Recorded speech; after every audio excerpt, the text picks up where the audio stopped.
Meu bebê, o que você fez? A voz de Marta saiu como um sussurro de dor, quebrado pelo choque do impacto.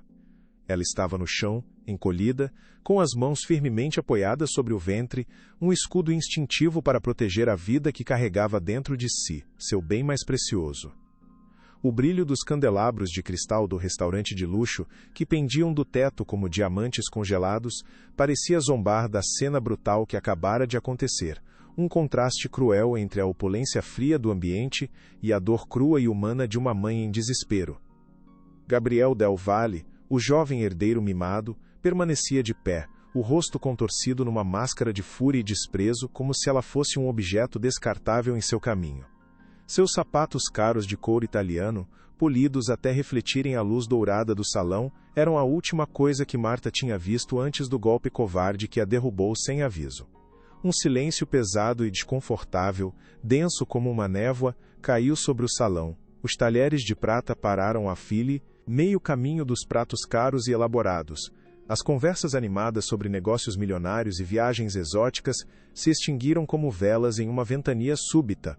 Todos os olhares, antes distraídos, estavam agora fixos nela, a garçonete grávida caída no tapete persa, uma mancha de vulnerabilidade no cenário de perfeição. Alguns rostos mostravam horror genuíno, outros, uma curiosidade mórbida e até mesmo um pouco de desprezo velado, como se ela fosse a culpada por perturbar a paz deles. Ninguém se moveu para ajudar. O medo de se envolver com um Del Valle era uma força mais poderosa que a compaixão humana. Gabriel bufou, ajeitando a lapela do seu terno de grife com um gesto de impaciente arrogância. Isso é para você aprender a não derramar vinho em mim, sua incompetente. Ele cuspiu as palavras, cada sílaba carregada de uma frieza calculada e cruel. Para ele, Marta não era uma pessoa, era apenas um inconveniente. Alguém chame uma ambulância, pelo amor de Deus! Gritou uma senhora de um café. À mesa distante, sua voz trêmula de indignação, finalmente quebrando o feitiço de paralisia que tomara conta do lugar. O gerente do restaurante, um homem de meia idade com o rosto pálido como cera, correu na direção de Gabriel, não para repreendê-lo pelo ato monstruoso, mas para se desculpar profusamente, uma cena patética e humilhante de submissão ao poder do dinheiro. Senhor Del Valle, por favor me perdoe por este transtorno inaceitável. Isso não vai se repetir, eu garanto. A funcionária será demitida imediatamente por sua incompetência, disse ele, a voz trêmula de submissão e medo, os olhos fixos no chão, incapaz de encarar o jovem agressor. Gabriel nem olhou para ele, simplesmente o empurrou para o lado com um gesto de desdém e continuou seu caminho para a saída, onde seu motorista particular já o esperava com a porta do carro de luxo aberta, um refúgio da confusão que ele mesmo causara. Enquanto isso, duas outras garçonetes, colegas de Marta, finalmente correram para ajudá-la e, ignorando os olhares de reprovação do gerente, elas a ampararam com cuidado, os olhos cheios de lágrimas de raiva e impotência. Marta, você está bem? O bebê, uma delas sussurrou, a voz embargada de preocupação e medo. Marta apenas balançava a cabeça, incapaz de formular uma resposta coerente. A dor em seu abdômen era aguda, um alerta vermelho em seu corpo, mas o medo era ainda maior.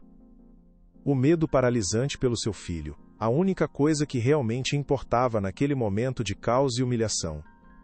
O som de celulares gravando começou a se espalhar pelo salão, um zumbido eletrônico capturando sua vulnerabilidade para a eternidade digital. A agressão não era mais um evento privado, estava se tornando um espetáculo público, uma notícia prestes a explodir e a mudar tudo. Te comove esta história? Deixa tu like e subscreve-te. Seguimos. A chegada dos paramédicos foi rápida, rompendo a bolha de tensão do restaurante com a urgência de suas sirenes e a eficiência de seus movimentos profissionais. Eles colocaram Marta cuidadosamente em uma maca, o rosto dela ainda marcado pela dor e pela incredulidade, os olhos vagando pelo teto ornamentado que parecia zombar de sua condição. Enquanto era levada para fora, sob os olhares curiosos e os flashes dos celulares que a seguiam como abutres eletrônicos, ela se agarrava à esperança de que seu bebê estivesse seguro, uma prece silenciosa repetida em sua mente como um mantra. O mundo ao seu redor Parecia um borrão de luzes e sons abafados, um pesadelo se desenrolando em câmera lenta. A opulência do restaurante ficou para trás, um cenário de pesadelo que ela jamais esqueceria, gravado a fogo em sua memória. Dentro da ambulância, o som constante do monitor cardíaco era o único conforto, uma prova rítmica e insistente de que a vida dentro dela ainda pulsava com força, lutando para sobreviver ao trauma. Um dos paramédicos, um homem de feições gentis e mãos firmes, segurou sua mão. "Vamos cuidar de você e do seu bebê. Respire fundo, vai ficar tudo bem", ele disse, com uma calma que contrastava violentamente com o caos em sua alma. Marta fechou os olhos tentando se concentrar na voz dele, tentando afastar a imagem do sapato vindo em sua direção, o brilho do couro polido. A humilhação ainda queimava em sua pele, uma ferida invisível e profunda.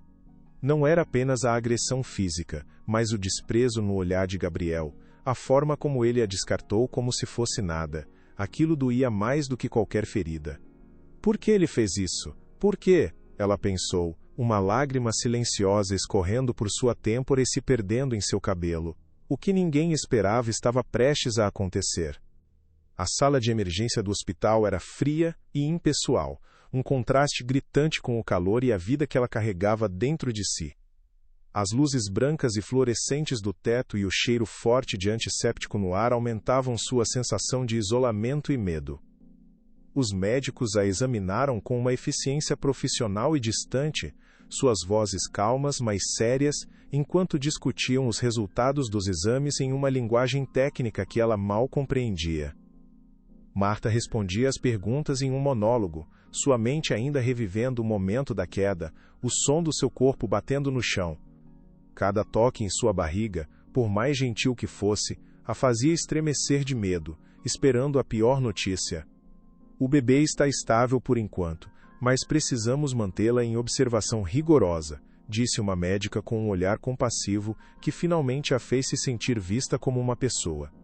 "O repouso absoluto é crucial nas próximas horas. Qualquer estresse pode ser perigoso." A palavra estável trouxe um alívio momentâneo, mas a frase por enquanto a mergulhou de volta na ansiedade sufocante. Ela estava completamente sozinha. Seu marido estava viajando a trabalho incomunicável por alguns dias, e ela não queria preocupar sua mãe, que já tinha problemas de saúde. Enquanto uma enfermeira ajustava seu soro, algo brilhou no chão ao lado da maca, refletindo a luz fria. Era um objeto de prata, que havia se soltado de seu pescoço durante a confusão. A enfermeira o pegou. Era um asterisco paraxo medalhão paraxo antigo, com iniciais delicadamente gravadas na superfície gasta pelo tempo. "Isto é seu, querida?", perguntou a enfermeira, entregando-lhe o objeto. Marta o segurou com força. Era o presente de casamento de seu marido, um símbolo de sua união secreta, um segredo que guardava a chave de tudo. Enquanto Marta estava isolada no quarto de hospital, lutando contra a dor física e o medo paralisante, o vídeo da agressão se espalhava como fogo pelas redes sociais, um incêndio digital incontrolável que consumia a reputação da família, Del Valle. A legenda era explosiva e direta: "Filho de magnata agride garçonete grávida em restaurante de luxo."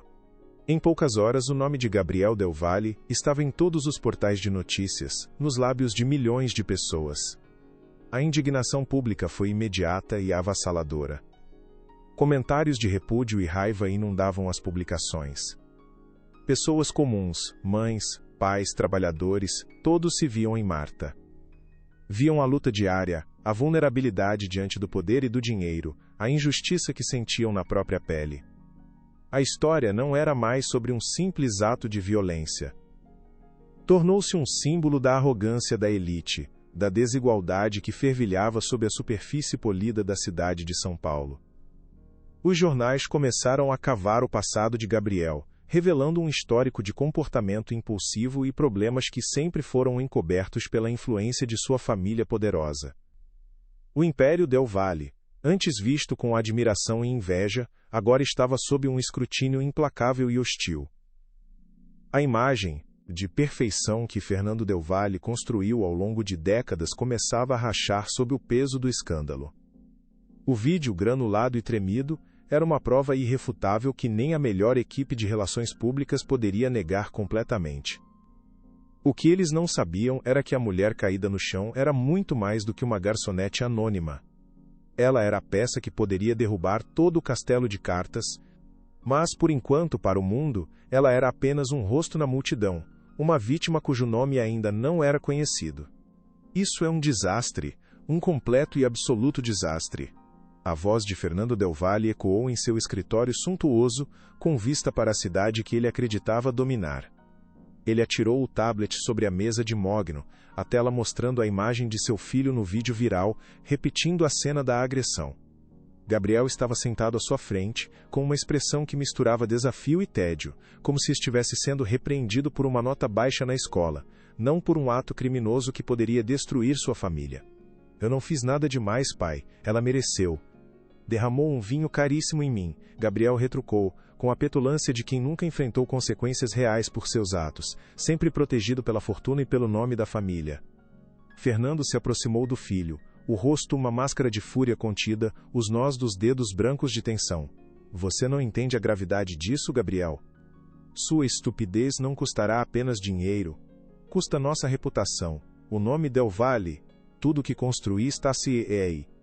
NDO manchado pela sua completa falta de controle, ele sibilou, a voz baixa e perigosa, muito mais assustadora do que se estivesse gritando. Ele não estava preocupado com Marta ou seu bebê. Sua única preocupação era o dano à marca da família, ao legado que ele construiu com tanto esforço e, por vezes, com tanta crueldade. Nós vamos consertar isso, pensou ele, a mente já trabalhando, calculando, planejando a estratégia de contenção. Ele não se tornara um dos homens mais poderosos do país por acaso. Sabia como mover as peças do tabuleiro, como transformar um escândalo em uma pequena nota de rodapé. E a primeira peça a ser movida era silenciar a fonte do problema, a garçonete. Liguem para a equipe jurídica. Liguem para a assessoria de imprensa. Quero todos aqui em 30 minutos, sem exceção, ordenou Fernando ao seu assistente pelo interfone, a voz cortante como uma lâmina. Seu escritório, normalmente um santuário de calma e poder, rapidamente se transformou em uma sala de guerra, um centro de comando para a gestão de crises. Advogados de ternos caros e especialistas em imagem pública se reuniram ao redor da grande mesa, analisando o vídeo, os comentários, a repercussão na mídia com expressões sérias. O plano foi traçado com uma precisão cirúrgica e fria, sem espaço para emoção ou moralidade. A primeira fase era o controle de danos. Uma nota oficial seria divulgada, lamentando o incidente infeliz e afirmando que Gabriel estava sob extremo estresse pessoal e profissional, uma desculpa esfarrapada, mas que poderia funcionar. A segunda fase era a ofensiva. Eles iriam investigar a vida de Marta, procurar qualquer coisa, qualquer deslize, qualquer detalhe que pudessem usar para desacreditá-la e destruir sua imagem. Ela é uma oportunista? Tem dívidas. Algum problema no passado? Quero saber até a cor da roupa que ela usava no jardim de infância, Fernando perguntou, o olhar duro como aço para sua equipe. Descubram tudo. Precisamos pintá-la como alguém que está tentando se aproveitar da situação para conseguir dinheiro fácil. A terceira e mais crucial fase era a abordagem direta. Ofereçam dinheiro a ela. Uma quantia que mude a vida dela para sempre. O suficiente para que ela assine um acordo de confidencialidade e desapareça. Se ela recusar, ele fez uma pausa deixando a ameaça pairar no ar. Então vamos destruí-la na mídia. Ninguém vai acreditar numa garçonete contra nós. A guerra estava declarada. No silêncio do quarto de hospital, Marta sentia uma mistura de alívio e pavor que a deixava sem ar. O médico confirmou que, milagrosamente, o bebê parecia bem depois da queda, mas o risco de complicações permanecia, uma sombra constante. E sobre sua cabeça, ela precisava ficar em repouso absoluto, monitorada de perto, cada movimento seu era calculado, cada respiração era uma prece silenciosa pela saúde de seu filho. A notícia da viralização do vídeo chegou até ela através de uma enfermeira mais jovem, que mostrou o celular com uma mistura de solidariedade e excitação mórbida. Ver a si mesma caída e vulnerável no chão daquele restaurante, sendo assistida por milhões de pessoas, foi um choque terrível. Ela se sentiu exposta, violada mais uma vez, sua dor transformada em entretenimento. Mas, ao ler os comentários de apoio de centenas de estranhos, uma nova sensação começou a surgir em meio à vergonha. Não era mais apenas a sua dor. Era a dor de muitos. Ela não estava tão sozinha quanto pensava. Eu não vou deixar que eles me silenciem. Não vou, pensou com uma força que não sabia que tinha, uma resolução que brotava do fundo de sua alma. Essa força não vinha do ódio, mas do amor profundo e incondicional pelo filho que ia dentro dela. Era por ele que ela precisava lutar. Era para ele que ela precisava construir um mundo onde a dignidade não fosse determinada pelo saldo bancário ou pelo sobrenome. Ela segurou o objeto de prata em sua mão, sentindo o contorno das iniciais gravadas contra sua pele. Era uma promessa. Uma promessa que ela fez a seu marido e, agora, a si mesma. A verdade precisava vir à tona. Não importava o quão poderoso fosse o homem que a atacou. O caminho seria difícil, mas ela não estava mais disposta a recuar. A porta do quarto se abriu suavemente, sem aviso, revelando um homem de terno impecável e um sorriso polido que não alcançava seus olhos frios e calculistas. Ele se apresentou como o advogado da família Del Valle, um nome que fez um calafrio percorrer a espinha de Marta. Seu tom era suave, quase paternal, mas suas palavras eram como agulhas de gelo, perfurando sua frágil sensação de segurança. Senhora Marta, estou aqui para expressar o profundo pesar da família pelo infeliz mal-entendido que ocorreu no restaurante, começou ele, escolhendo cada palavra com o cuidado de um cirurgião que sabe onde cortar. Ele falou sobre o estresse de Gabriel, sobre a pressão de ser um jovem sob os holofotes, pintando o agressor como uma vítima das circunstâncias, uma narrativa ensaiada e ofensiva. Marta o ouvia em silêncio, o coração batendo forte contra as costelas, o som ecoando em seus ouvidos. Ela sabia o que estava por vir. Era o prelúdio da oferta, a tentativa de adoçar o veneno antes de servi-lo. A família Del Valle gostaria de compensá-la por todo o transtorno e pelo estresse causado. Eles estão dispostos a oferecer uma quantia generosa para cobrir todas as suas despesas médicas e garantir o futuro do seu filho. Um valor que permitirá que a senhora nunca mais precise se preocupar com dinheiro em toda a sua vida, ele disse a voz baixa e confidencial, como se estivesse compartilhando um segredo valioso entre os dois. A oferta ficou no ar, pesada e tentadora. Era a solução fácil. O caminho para a segurança financeira, para longe dos problemas. Mas também era o caminho do silêncio, da conivência, era o preço da sua dignidade. Ela olhou para a barriga e soube a resposta. Não. A palavra saiu firme e clara de seus lábios, surpreendendo até a si mesma com a força que continha. O sorriso do advogado vacilou por uma fração de segundo, uma pequena rachadura em sua máscara de controle. Desculpe, acho que não ouvi direito. A senhora deve estar confusa com a medicação, ele disse, a polidez começando a se desgastar, revelando um tom condescendente. Marta olhou diretamente nos olhos dele, a sua vulnerabilidade física transformada em uma inabalável força moral, seus olhos faiscando com uma nova luz. Eu disse não. Não quero o dinheiro sujo de vocês, o que seu cliente fez não foi um mal-entendido. Foi um crime, um ato de violência covarde, ela declarou, a voz ganhando força a cada palavra, ecoando no quarto silencioso. Eu não estou à venda. Minha dignidade e a segurança do meu filho não têm preço. O advogado recostou-se na cadeira, o verniz de amabilidade desaparecendo completamente, revelando o predador por baixo, o verdadeiro propósito de sua visita. Senha. Ora, acho que você não está entendendo a sua posição aqui. Você é uma garçonete. Eles são os Del Valle. A senhora realmente acredita que pode lutar contra eles e vencer? Pense bem. Essa é uma oferta única, que não se repetirá. Aceite. E sua vida será fácil, confortável. Recuse, e eu garanto que faremos da sua vida um inferno. A ameaça era velada, mas inequívoca, uma promessa sombria. Eles não iriam apenas lutar contra ela no tribunal. Eles iriam destruí-la publicamente, manchar seu nome, isolá-la. Algo estava prestes a romper. A escolha estava em suas mãos. Então será um inferno, respondeu Marta, a voz calma mas resoluta, uma declaração de guerra feita de um leito de hospital. Prefiro caminhar pelo fogo com a verdade do meu lado do que viver num paraíso construído sobre mentiras e humilhação.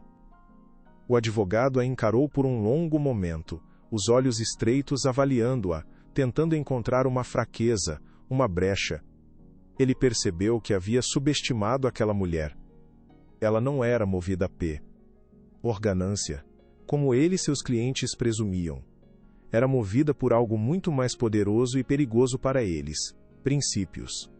Ele se levantou, ajeitando o terno com um gesto brusco, a postura agora rígida e hostil. Como queira. A senhora foi avisada, disse ele, a voz gélida, desprovida de qualquer falsa simpatia. E com isso, ele se virou e saiu, deixando para trás um silêncio carregado de presságios e ameaças não ditas. Marta sabia que, com sua recusa, havia declarado guerra. Uma guerra que ela não tinha recursos para lutar.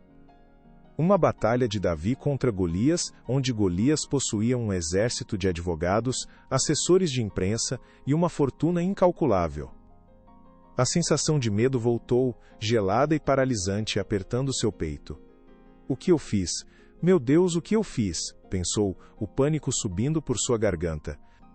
Ela estava arriscando tudo, seu emprego, sua reputação, talvez até mesmo sua segurança.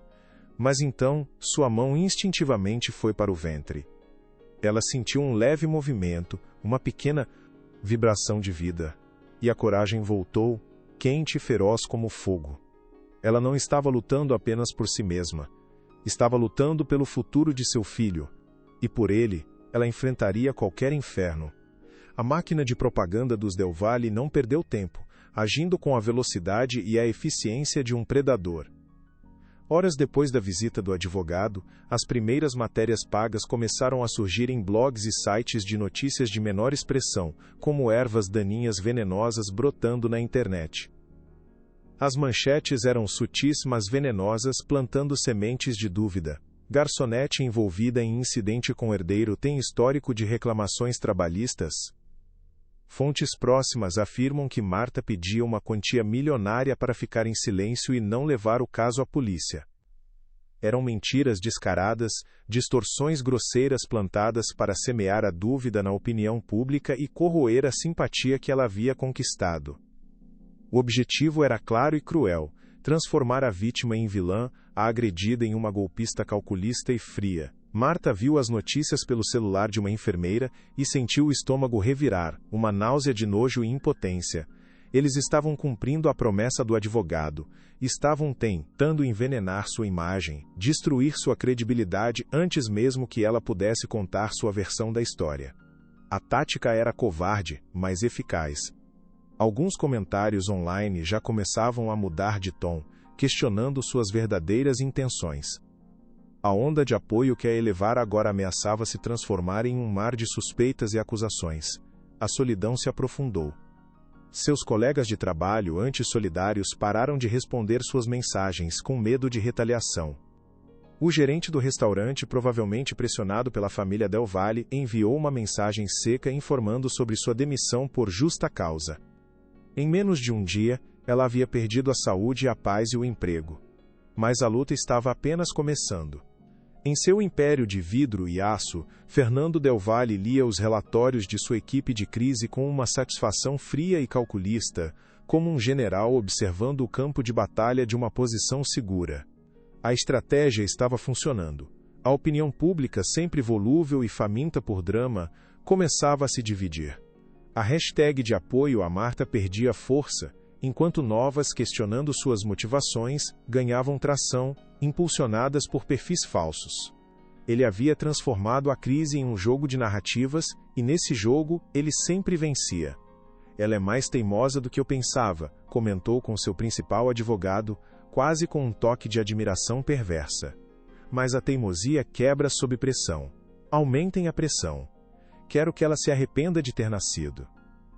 Ele deu ordens para que seus investigadores particulares vasculhassem cada canto da vida de Marta, sem deixar pedra sobre pedra. Contas bancárias, relações passadas, registros escolares, multas de trânsito, qualquer coisa que pudesse ser torcida e usada contra ela. Ele queria enterrá-la sob uma avalanche de calúnias, para que ninguém mais ouvisse sua voz.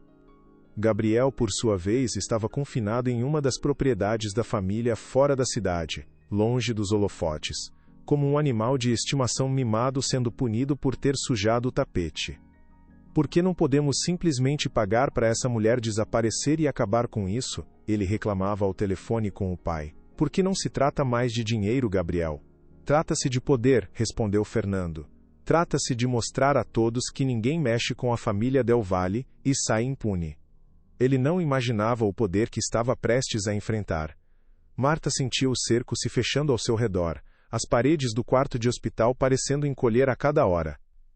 As ligações de números desconhecidos se tornaram frequentes, com vozes que ora ofereciam acordos, ora proferiam ameaças veladas, que faziam seu sangue gelar. Fotógrafos foram vistos rondando o hospital, disfarçados de visitantes. Tente. Ando conseguir uma imagem sua em seu momento de maior fragilidade para vender aos tabloides. O mundo que ela conhecia estava se desintegrando, substituído por um campo de batalha onde ela era o alvo principal, uma presa acuada. O estresse estava afetando sua saúde de forma alarmante. Os médicos a advertiram que ela precisava de calma, que a ansiedade e a pressão alta eram perigosas para a gravidez. Mas como encontrar calma quando se está no olho de um furacão, sendo atacada por todos os lados? Ela se sentia como um pequeno barco em uma tempestade violenta, sendo jogada de um lado para o outro pelas ondas do poder e da manipulação, prestes a afundar. Eu não posso desistir. Eu não posso, ela sussurrava para si mesma durante as longas noites no quarto de hospital, a frase se tornando um mantra, uma oração. Era a única coisa que a mantinha à tona no mar de desespero. A imagem de seu filho, um rostinho que ela ainda não conhecia, mas já amava mais que tudo, era sua bússola, seu norte. Ela precisava ser forte por ele, mas a força tem limites, e ela sentiu os seus se esgotando rapidamente. Algo estava prestes a se romper dentro dela. A dúvida, como um veneno, começou a se infiltrar em sua mente, sussurrando que talvez os Del Valle tivessem razão.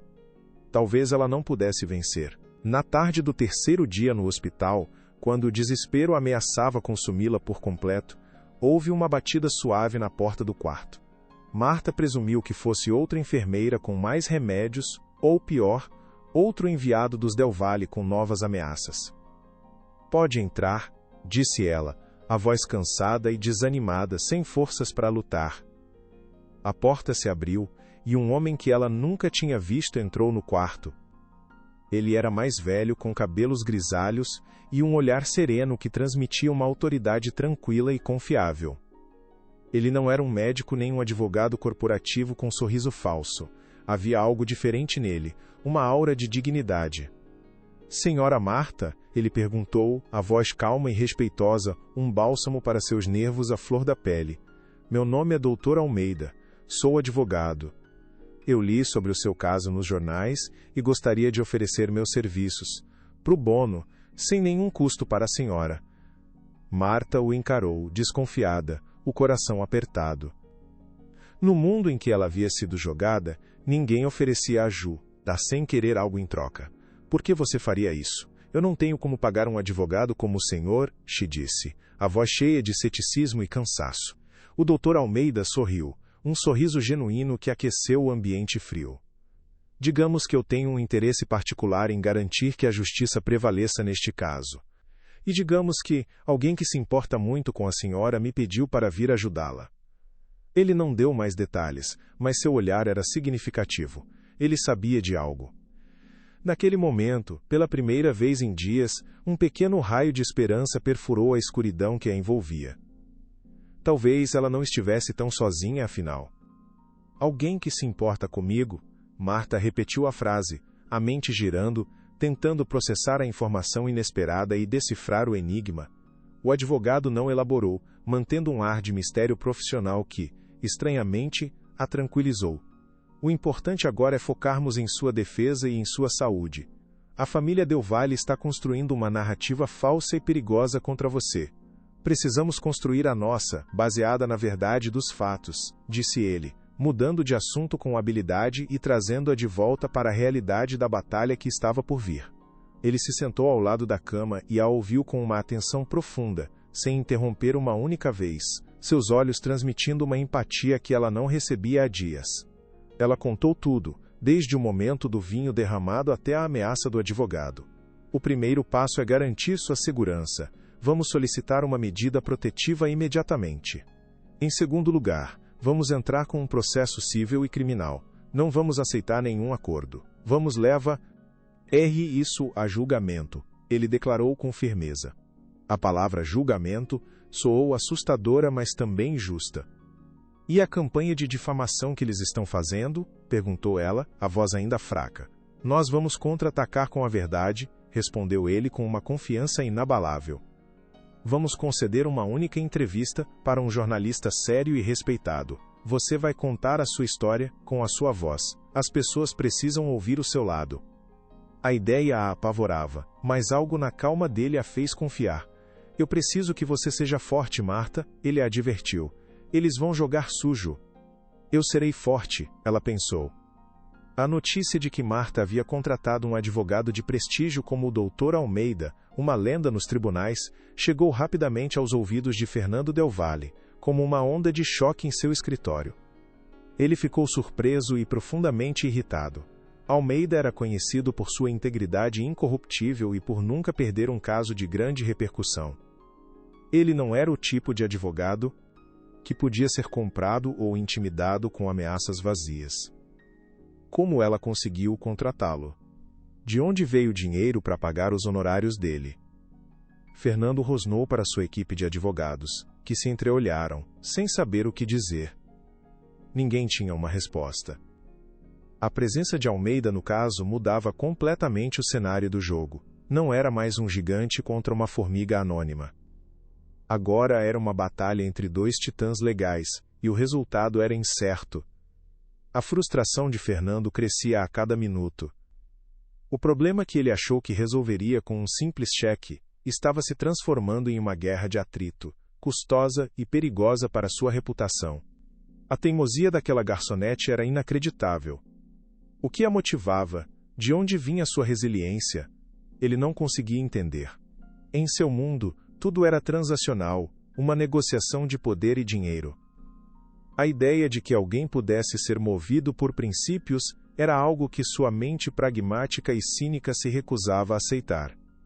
Então vamos lutar no tribunal, declarou ele para sua equipe. Contratem os melhores investigadores. Eu quero que vasculhem a vida do Dr. Almeida também. Todo mundo tem um segredo. Encontrem o deles. A guerra de narrativas estava prestes a se tornar uma guerra de segredos. No dia seguinte, conforme planejado pelo Dr. Almeida, Marta recebeu alta do hospital com instruções estritas de repouso e cuidados intensivos. Uma equipe de segurança discreta providenciada pelo advogado a escoltou para um local seguro, um apartamento simples mas confortável e anônimo, longe dos olhos curiosos da imprensa e dos tentáculos dos Del Valle. Pela primeira vez em dias, ela pôde respirar um pouco, sentir um vislumbre de paz. O apartamento era silencioso, um santuário longe do caos que sua vida havia se tornado. Ela se sentou em uma poltrona perto da janela, observando o movimento da cidade abaixo, as luzes dos carros formando rios luminosos na escuridão. Parecia um outro universo, um mundo ao qual ela não pertencia mais. Afora, a batalha por sua reputação continuava, feroz e implacável. Mas ali dentro, ela encontrou um momento de paz para se conectar com seu bebê, longe de tudo e de todos. Ela colocou as mãos sobre o ventre, sentindo os movimentos suaves, e cantou uma canção de ninar que sua mãe cantava para ela, uma melodia doce e cheia de amor. Naquele momento, ela não era uma vítima ou um peão em um jogo de poder. Ela era uma mãe, protegendo sua cria com todas as suas forças. A entrevista com a jornalista estava marcada para o dia seguinte. O nervosismo era grande, uma bola de ansiedade em seu estômago, mas a determinação era maior. Amanhã ela finalmente teria a chance de se definir por si mesma, de contar sua verdade para o mundo. É por você, meu filho, ela sussurrou para a barriga. Estou pronta, disse Marta à jornalista no dia seguinte, a voz mais firme do que se sentia por dentro. Elas estavam sentadas na sala de estar do apartamento seguro, apenas as duas, o cinegrafista e o Dr. Almeida, que observava de um canto com um olhar encorajador que lhe dava forças. A jornalista, uma mulher experiente e conhecida por sua seriedade e ética profissional, começou a entrevista com perguntas gentis sobre sua vida antes do incidente. Marta falou sobre seus sonhos, seu trabalho duro, a alegria imensa que sentiu ao descobrir a gravidez. Ela pintou um quadro de uma vida simples, mas feliz e cheia de esperança, que foi brutalmente interrompida pela violência e pela arrogância. Quando chegou a hora de descrever a agressão, sua voz não tremeu. Ela narrou os fatos de forma clara e objetiva, sem histeria, mas com uma emoção contida que era mais poderosa do que qualquer lágrima. Ela não se apresentou como uma coitada, mas como uma mulher que foi injustiçada e que agora buscava ração, não vingança. Eu não quero vingança, disse ela, olhando diretamente para a lente da câmera, como se falasse com cada pessoa que assistia. Eu quero justiça. Quero que o Sr. Gabriel Del Valle seja responsabilizado por seus atos. E quero que isso sirva de exemplo, para que nenhuma outra pessoa em uma posição de poder se sinta no direito de tratar um trabalhador com tanto desprezo e violência. Ninguém merece ser humilhado dessa forma. Suas palavras eram simples, diretas e ressoavam com uma verdade inegável. Ela não estava atuando. Ela estava simplesmente sendo ela mesma, uma mãe lutando pela dignidade de seu filho. A entrevista foi ao ar naquela noite em horário nobre e teve um efeito sísmico, uma verdadeira bomba na opinião pública. A narrativa cuidadosamente construída pelos Del Valle, cheia de mentiras e insinuações, desmoronou em minutos diante da força da verdade de Marta. O público viu nela não uma golpista, mas uma mulher de coragem e dignidade inabaláveis. Sua calma e sua firmeza desmentiam todas as acusações de que ela era uma oportunista histérica em busca de dinheiro fácil. A opinião pública, que começara a vacilar sob o peso da campanha de difamação, voltou a seu favor com força total, uma maré de apoio que varreu o país.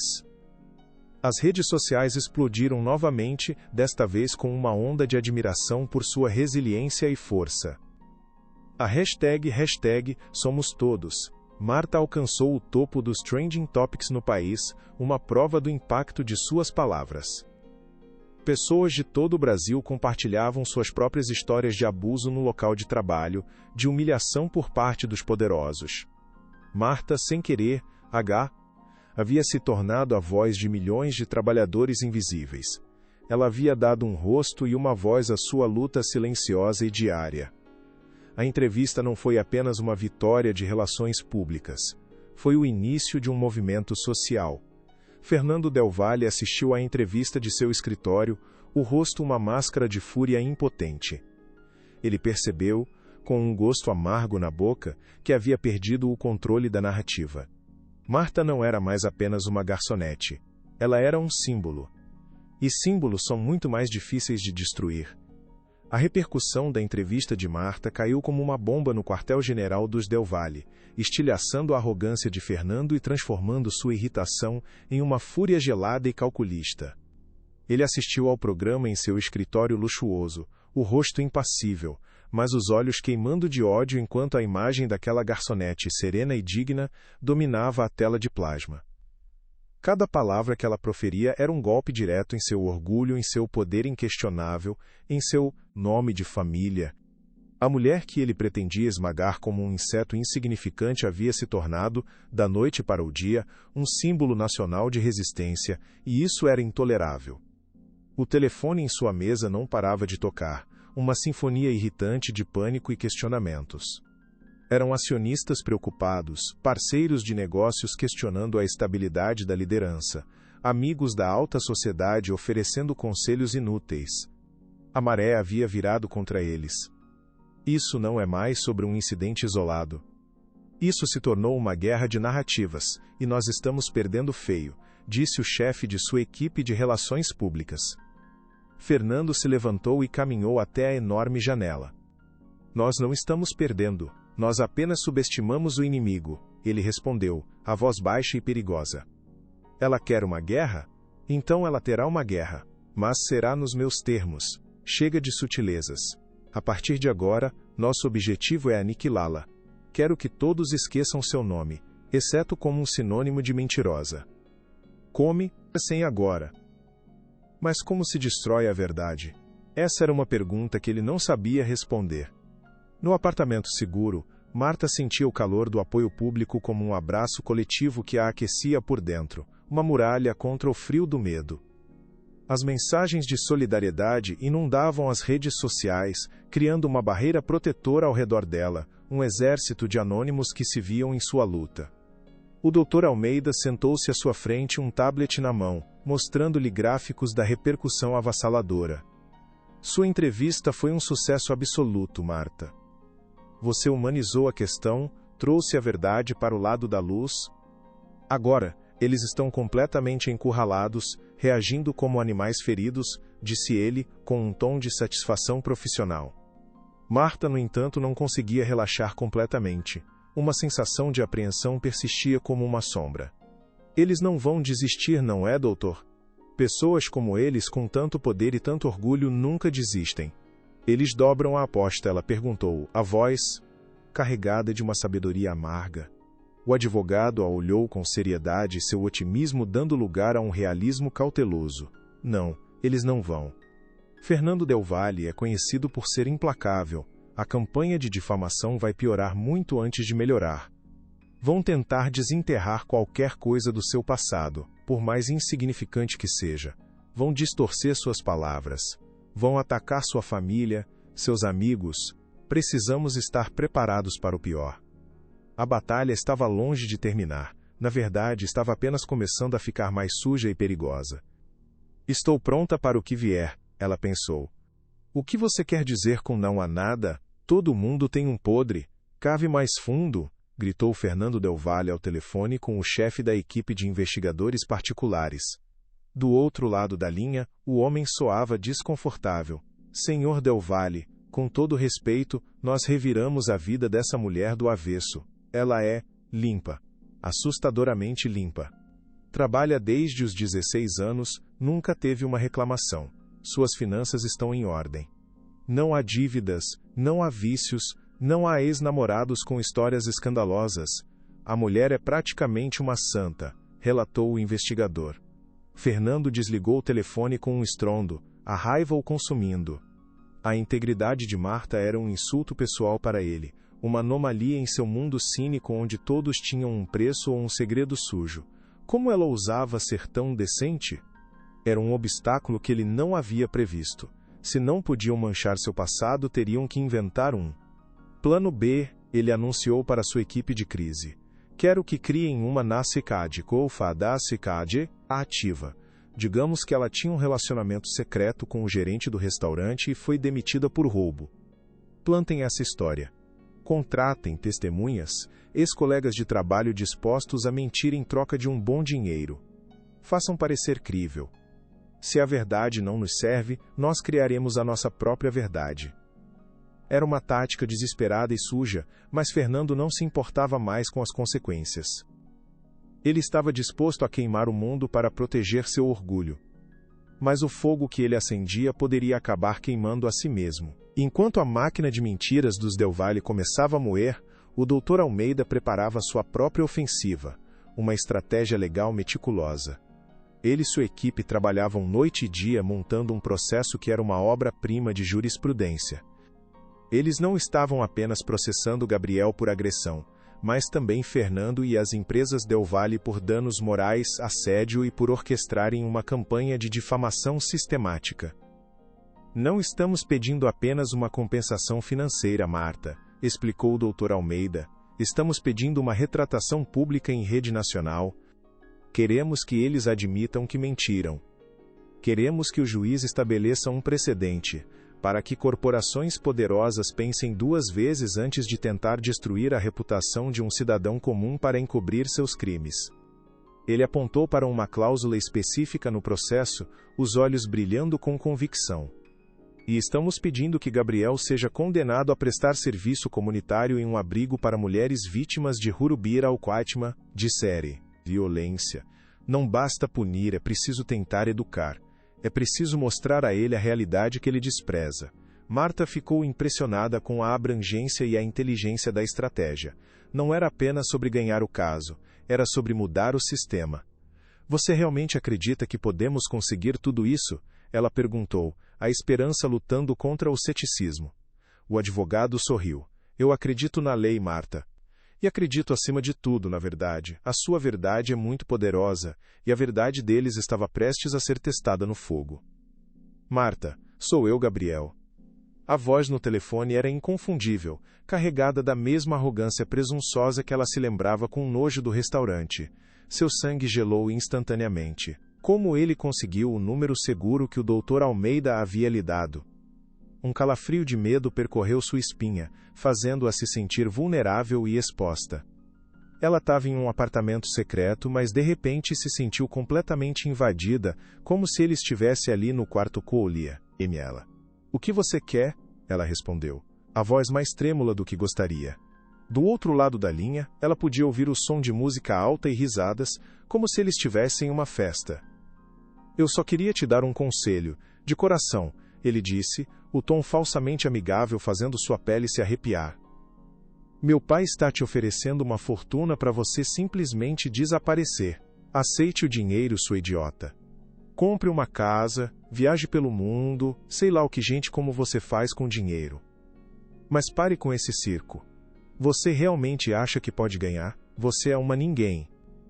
Uma empregada como você não merece nem me olhar. A humilhação íntima proferida em segredo doeu tanto quanto o golpe físico desferido em público. As palavras dele eram veneno puro. Algo estava prestes a romper dentro dela. Você não entende nada, não é? Ela sussurrou, mais para si mesma do que para ele. Isso não é sobre dinheiro, nunca foi. A arrogância dele seria sua ruína. É sobre o que então? Dignidade? Justiça? Ele zombou, a risada cruel ecoando pelo telefone. Não seja patética.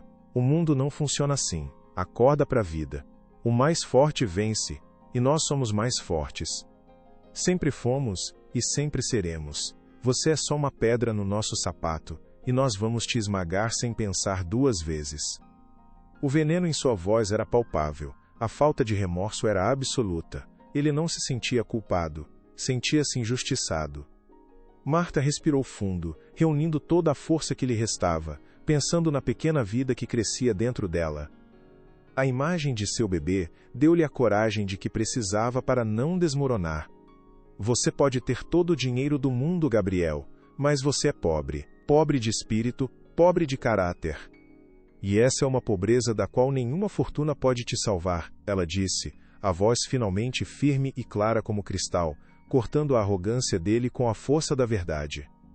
Houve um silêncio chocado do outro lado da linha, como se ele nunca tivesse sido confrontado daquela maneira.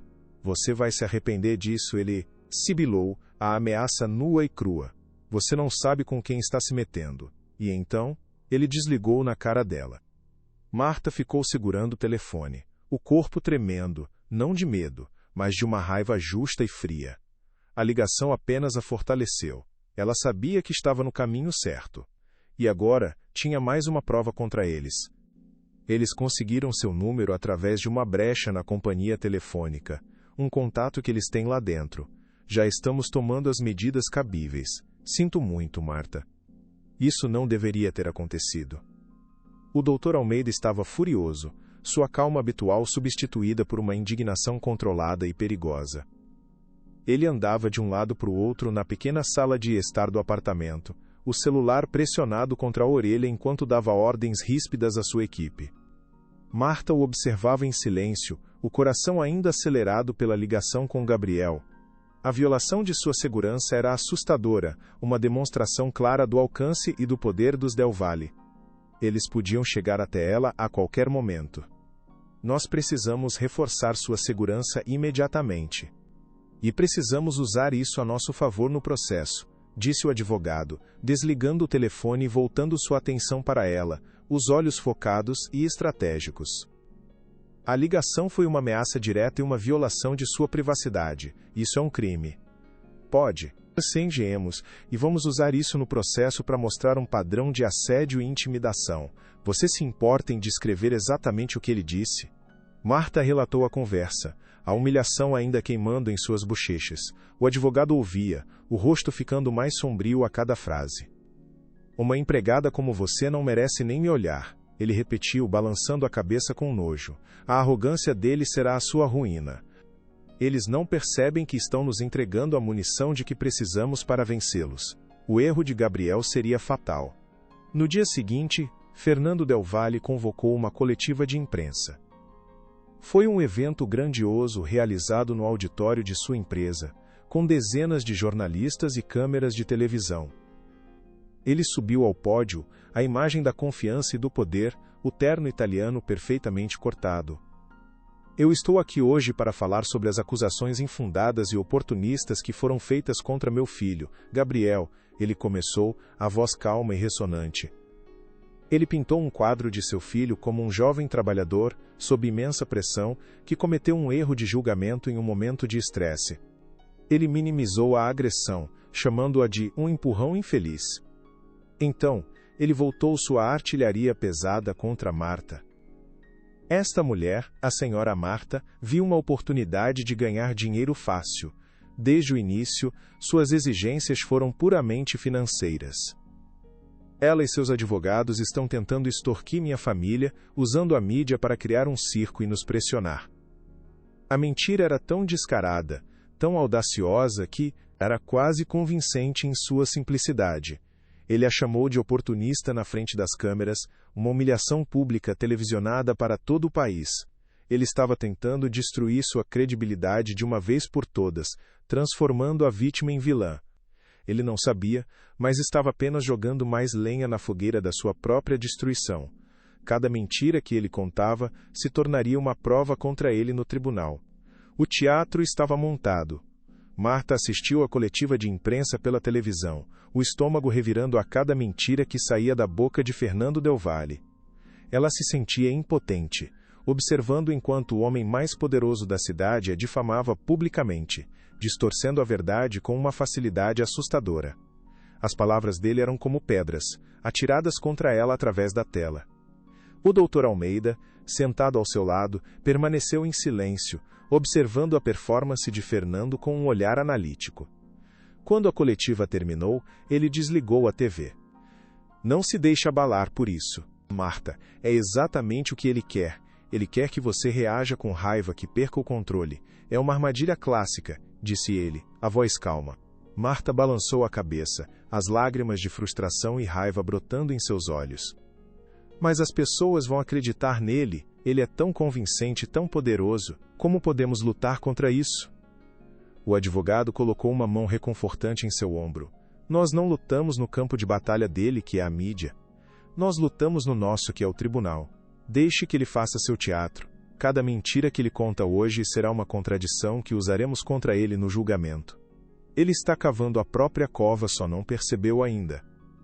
Eu espero que você esteja certo, doutor. Eu realmente espero, pensou ela, sentindo o peso do mundo em seus ombros. A batalha de narrativas estava no auge, mas a batalha final seria decidida pela verdade. A campanha de difamação se intensificou nos dias que se seguiram. As histórias falsas plantadas pelos Del Valle começaram a aparecer em tabloides e sites de fofoca, ganhando tração e se espalhando como um vírus. A narrativa de que ela era uma ladra, demitida por justa causa, começou a se espalhar. Falsas testemunhas, ex-colegas de trabalho pagos para mentir, deram entrevistas anônimas confirmando a história fabricada. A opinião pública, antes tão solidamente a seu favor, começou a se fraturar. Nos comentários online, ao lado das mensagens de apoio, agora havia acusações e insultos cruéis. Aproveitadora, golpista, ela só quer o dinheiro deles. Cada comentário era como uma pequena facada, minando sua força. Marta tentava não ler, tentava se isolar do veneno, mas era impossível. As mentiras pareciam estar em toda parte, cercando-a, sufocando-a. Ela se sentia cada vez mais isolada. Alguns amigos distantes pararam de ligar, talvez com medo de se envolver ou pior, acreditando nas calúnias. O mundo parecia estar se dividindo em dois, aqueles que acreditavam nela e aqueles que acreditavam nos Del Valle, e o Pittendial. Segundo grupo, com o poder da mídia e do dinheiro por trás, parecia estar crescendo a cada dia. A solidão era esmagadora. Será que a verdade é suficiente? Ela se perguntou em uma noite de insônia. Eles encontraram algo, Sr. Del Valle, algo, Interessante. O investigador particular estava novamente ao telefone com Fernando, mas desta vez, seu tom era diferente. Nós não conseguimos encontrar nenhum podre no passado de Marta, mas encontramos algo sobre seu presente. Ela se casou há 6 meses. Fernando sentiu um lampejo de interesse. Um marido. Isso poderia ser útil. Um marido com problemas, talvez? Com dívidas? E então, quem é o marido? Um trabalhador como ela? Um Zé Ninguém? Ele perguntou. Houve uma pausa do outro lado da linha. É aí que as coisas ficam estranhas, senhor. O registro de casamento existe, mas está parcialmente selado, protegido por uma ordem de confidencialidade de altíssimo nível. Nós não conseguimos acessar o nome do noivo. Tudo o que sabemos é que o casamento foi realizado por um juiz de paz, em uma cerimônia muito discreta. Não há fotos, não há convidados listados. É quase como um casamento fantasma. Um registro de casamento selado? Aquilo era Alton, ente incomum. Despertou a curiosidade de Fernando. O que aquela garçonete estava escondendo? Por que tanto segredo em torno de seu casamento? Eu não quero saber que é estranho. Eu quero respostas. Descubra quem é o marido dela. Use todos os recursos necessários. Suborne quem for preciso. Eu quero esse nome na minha mesa até o final da semana. Ele ordenou, a mente já girando com as possibilidades. A chave para destruir Marta poderia ser o homem que ela estava tentando proteger. Enquanto seus inimigos cavavam seu passado, Marta tentava se concentrar no futuro. O estresse constante, no entanto, estava cobrando seu preço. Ela se sentia perpetuamente cansada, com dores de cabeça e uma ansiedade que não a deixava dormir. O médico que a acompanhava, indicado pelo Dr. Almeida, expressava sua crescente preocupação. Marta, seus níveis de estresse estão perigosamente altos. Sua pressão arterial está subindo. Isso não é bom para você nem para o bebê. Você precisa encontrar uma maneira de relaxar, disse ele. Relaxar. Era mais fácil falar do que fazer. Como ela poderia relaxar quando sua vida estava sendo virada de cabeça para baixo, quando seu nome estava sendo arrastado na lama? Naquela noite, incapaz de dormir, ela foi até a janela. A cidade dormia abaixo dela. Ela tirou do pescoço o cordão de prata que sempre usava. Na palma de sua mão, o asterisco pó no medalhão pó parecia frio e pesado. Ela traçou com o dedo as iniciais gravadas na superfície gasta, um A e um M, entrelaçados. Era o símbolo de uma promessa de um amor que era seu porto seguro, seu segredo mais bem guardado. O objeto lhe dava força, lembrava-a de que não estava completamente sozinha. Ela segurou-o com força, como se pudesse extrair coragem do metal frio, e sussurrou para a escuridão. Eu vou aguentar. Por nós. Aquele pequeno objeto era a âncora em sua tempestade. Que iniciais são essas? A voz do Dr. Almeida a assustou. Ele havia chegado para uma reunião matinal e a encontrara perto da janela, perdida em pensamentos, segurando o objeto de prata. Ela rapidamente fechou a mão, um gesto instintivo de proteção. Não é nada. Apenas uma lembrança de família, uma coisa antiga, ela respondeu, evasiva, guardando o cordão de volta sob a blusa. O advogado a observou com um olhar curioso, mas não insistiu. Ele era perspicaz o suficiente para saber que havia histórias que ela guardava a 7 chaves. Ele respeitava sua privacidade, mas uma parte dele se perguntava se esses segredos poderiam ser a chachá. Marta, a primeira audiência preliminar foi marcada para a próxima semana, ele anunciou, mudando de assunto. Será a primeira vez que você ficará cara a cara com Gabriel e Fernando no tribunal. Vai ser difícil, a imprensa estará lá. Eles tentarão te intimidar, te desestabilizar. Você precisa estar preparada para essa pressão. A notícia a atingiu como um soco no estômago. O tribunal. A ideia de estar na mesma sala que seus agressores, de ser interrogada sob os olhares de dezenas de pessoas, era aterrorizante. Eu estarei ao seu lado a cada segundo, disse o Dr. Almeida sentindo seu medo. Você não precisa dizer nada, apenas precisa estar presente.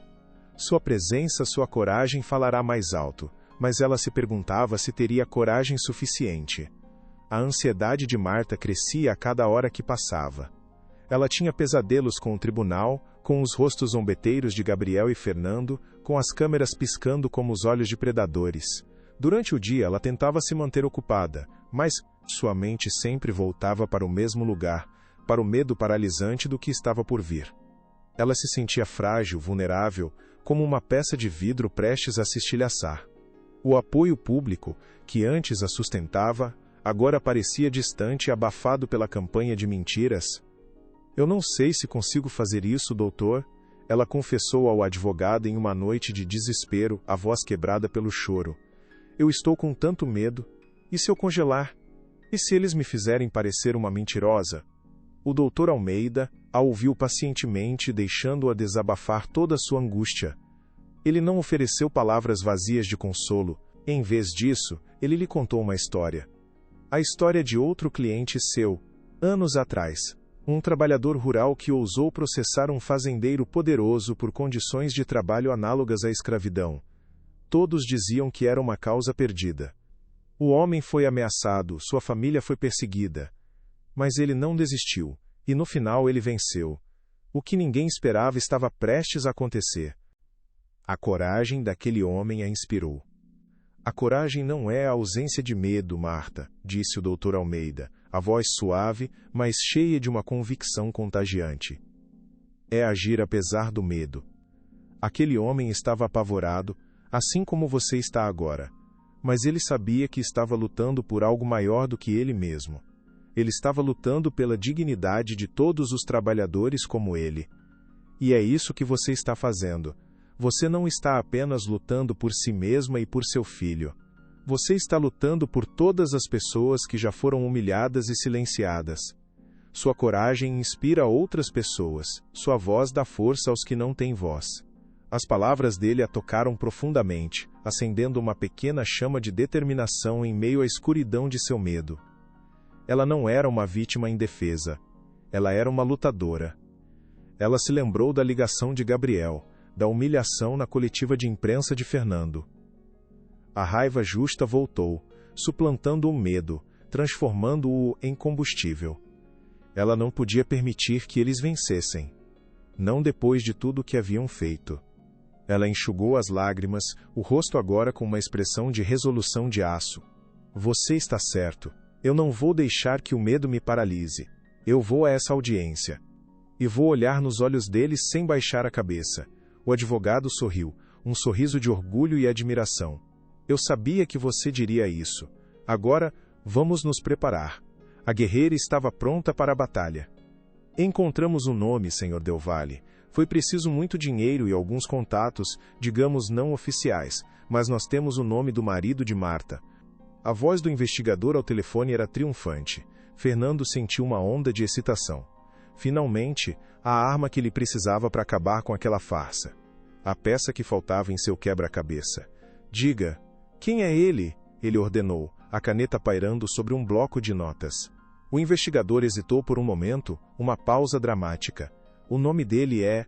Mas antes que ele pudesse terminar a frase, a linha ficou completamente muda. Fernando franziu a testa. Alô? Alô? Você está aí? Silêncio. A chamada havia caído. Ele tentou ligar de volta, mas o número caía direto na caixa postal. Uma estranha sensação de inquietação começou a se apoderar dele. Coincidência? Ou algo mais? Ele sentiu um calafrio, uma sensação que não tinha há muito tempo. A sensação de que havia forças em jogo que ele não controlava. Quem era o marido de Marta, afinal? Keroyen. Era o homem cujo nome era tão protegido que alguém se daria ao trabalho de cortar uma linha telefônica para impedi-lo de ser revelado? Pela primeira vez desde que o escândalo começou, Fernando Del Valle sentiu uma pontada de medo genuíno. Um medo do desconhecido. Enquanto Fernando lidava com seu novo e desconcertante mistério, Marta se preparava para a audiência. O Dr. Almeida a guiou através do que esperar. Eles vão tentar te provocar, Marta. Vão tentar te fazer parecer instável, não confiável.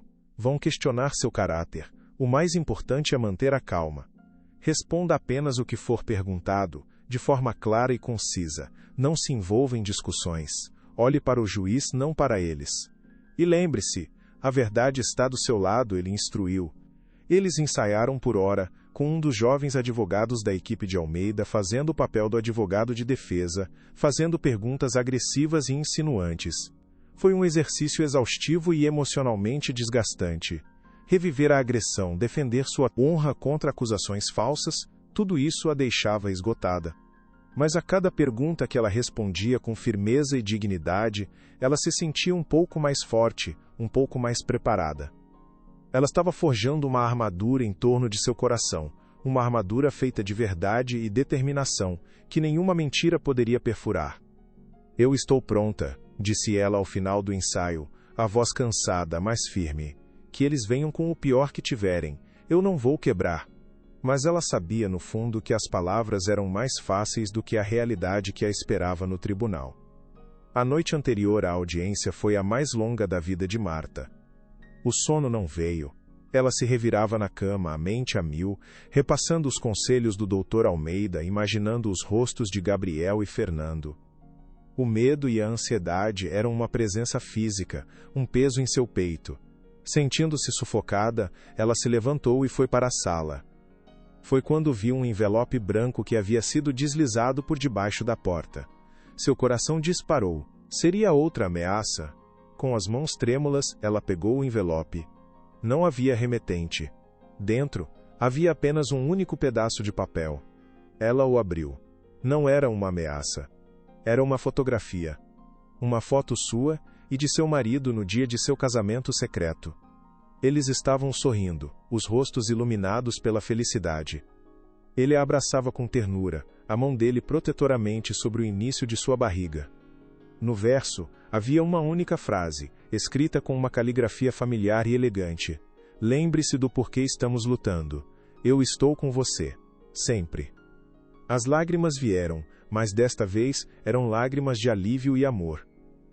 A mensagem era um bálsamo para sua alma atormentada, um lembrete de que, por mais isolada que se sentisse, ela não estava sozinha. Havia alguém lutando com ela por ela nas sombras. E com essa certeza, ela finalmente encontrou a paz para descansar. Marta segurou a fotografia contra o peito, sentindo a força e o amor de seu marido emanando dela. Aquele pequeno pedaço de papel era mais poderoso do que qualquer exército de advogados, mais valioso do que toda a fortuna dos Del Valle. Era a sua arma secreta, a fonte de sua resiliência. O medo não desapareceu, mas foi ofuscado por um sentimento avassalador de amor e determinação. Ela sabia o que precisava fazer. Ela se sentou à pequena mesa da cozinha e escreveu uma carta. Uma carta para seu filho, que ainda não havia nascido.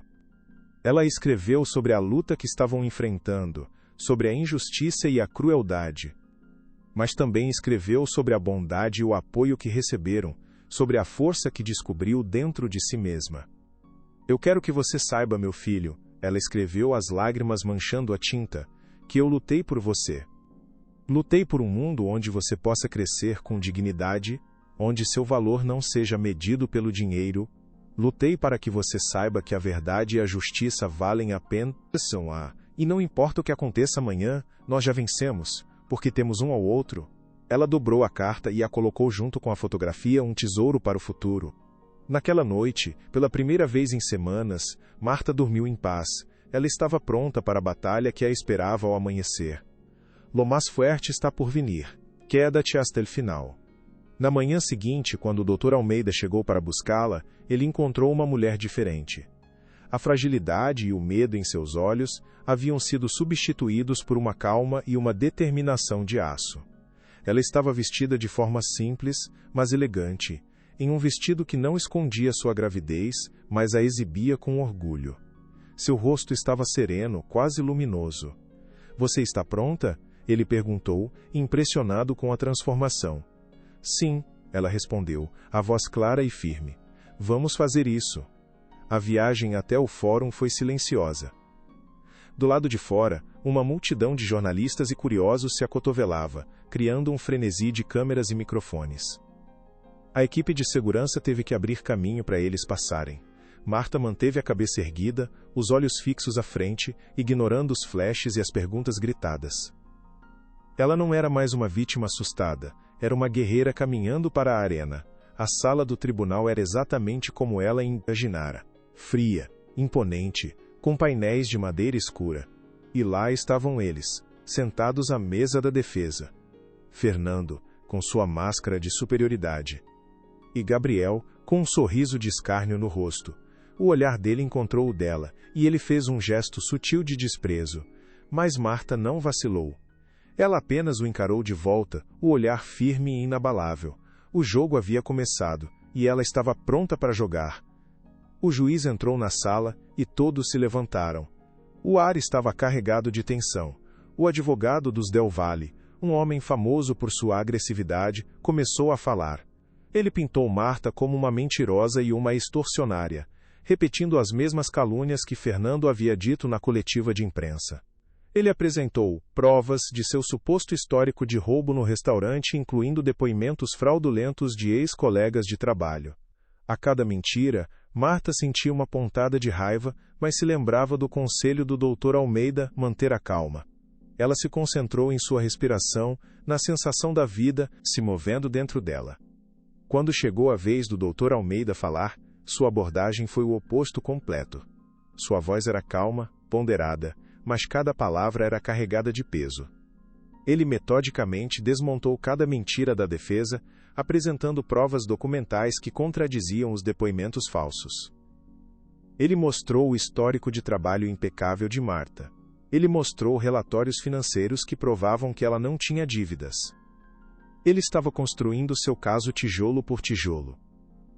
O sorriso de escárnio no rosto de Gabriel começou a desaparecer, substituído por uma expressão de desconforto.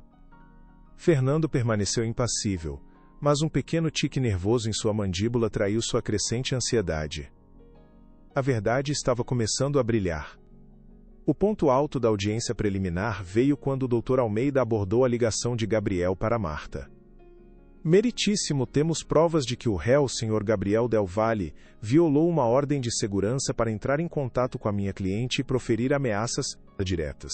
Isso demonstra um padrão de comportamento intimidatório, declarou ele. O advogado de defesa protestou, alegando que era uma conversa privada tirada de contexto. Nesse caso, disse o Dr. Almeida com um leve sorriso, talvez devêssemos ouvir a conversa. Ele fez um sinal para sua assistente, que entregou um pendrive ao oficial de justiça. Um silêncio chocado caiu sobre a sala quando a gravação da ligação foi tocada. A voz arrogante de Gabriel ecoou pelo tribunal. Uma empregada como você não merece nem me olhar. A humilhação, antes privada, agora era espetacularmente pública. Os jornalistas na sala escreviam freneticamente. O rosto de Gabriel ficou vermelho de raiva e vergonha. Fernando fechou os olhos por um momento, a primeira rachadura visível em sua armadura de controle.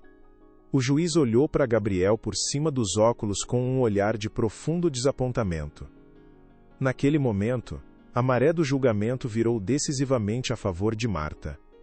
A arrogância de Gabriel havia se tornado a melhor prova contra ele. O que diabos você estava pensando, seu imbecil? Fernando sibilou para Gabriel no corredor do tribunal durante um recesso, a voz baixa e cheia de fúria contida. Eu te avisei para ficar longe dela. Te avisei para não fazer nada estúpido. E você faz uma ligação ameaçadora que ela grava? Você é um incompetente. Gabriel, ainda abalado pela humilhação pública, reagiu com a petulância de sempre. A culpa não é minha. Como eu ia saber que ela estava gravando? Ela me provocou. Essa mulher é uma víbora, retrucou, recusando-se a assumir qualquer responsabilidade por seus atos. A discussão entre pai e filho era um espetáculo de disfunção familiar. Eles não estavam preocupados com a justiça ou a moralidade. Estavam preocupados com a derrota, com a mancha em seu nome. Eu não me importo com o que ela é. Eu me importo com o que você fez, Fernando rosnou, agarrando o braço do filho com força. Você nos entregou de bandeja para o advogado dela. Você pode ter acabado de perder este caso a nós.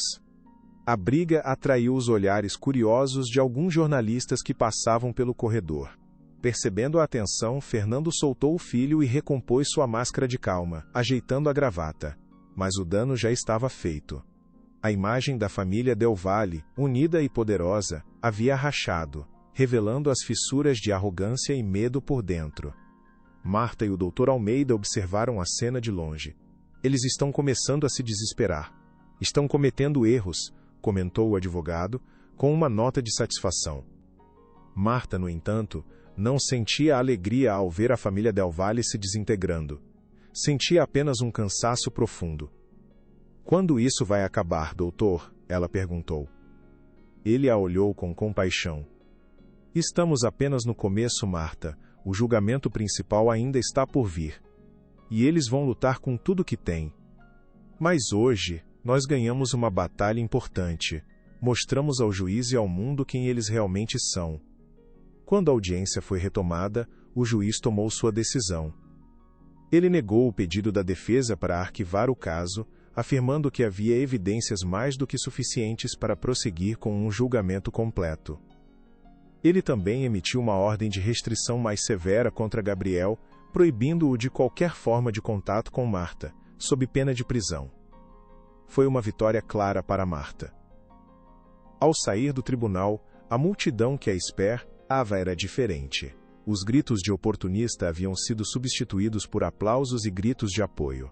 Força, Marta! Estamos com você! Ela havia entrado no fórum como uma acusada. Saiu como uma heroína. A jornada era longa, mas a esperança havia sido renovada. Nos dias que se seguiram, a gravação da ligação de Gabriel vazou para a imprensa, causando mais uma onda de indignação nacional. A frase "uma empregada como você não merece nem me olhar" tornou-se um meme, um slogan de protesto contra a arrogância da elite.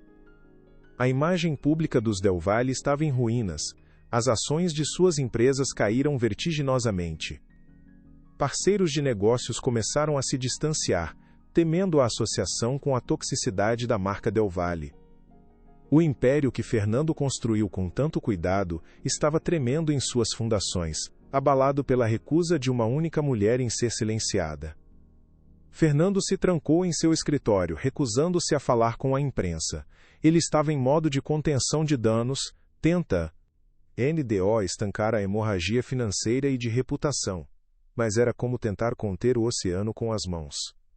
O escândalo havia adquirido vida própria, um monstro que ele mesmo criara e que agora não conseguia mais controlar.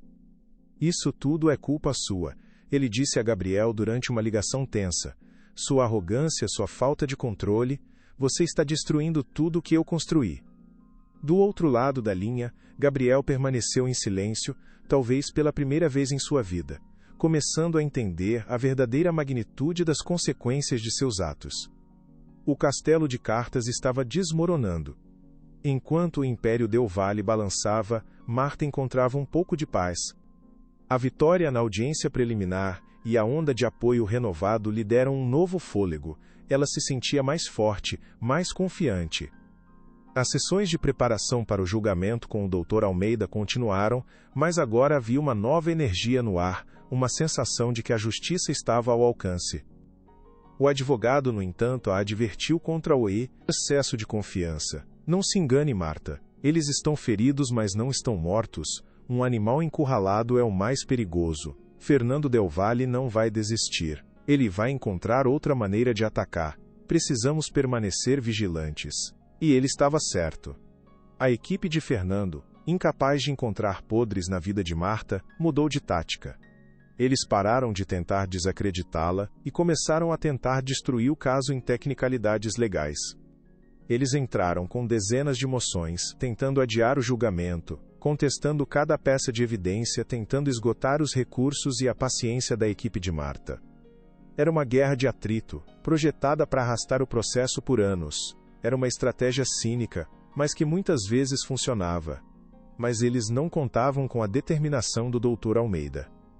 Eles podem tentar adiar o quanto quiserem, disse ele a Marta. A justiça pode tardar, mas não falhará. Ainda não conseguimos descobrir quem é o marido dela, senhor.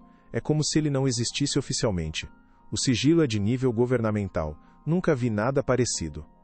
O novo investigador contratado por Fernando soava perplexo e frustrado. Ele havia usado todos os seus contatos, todas as suas habilidades, e havia batido em um muro de tijolos. O segredo em torno do casamento de Marta era impenetrável. Fernando se sentia cada vez mais obcecado por esse mistério.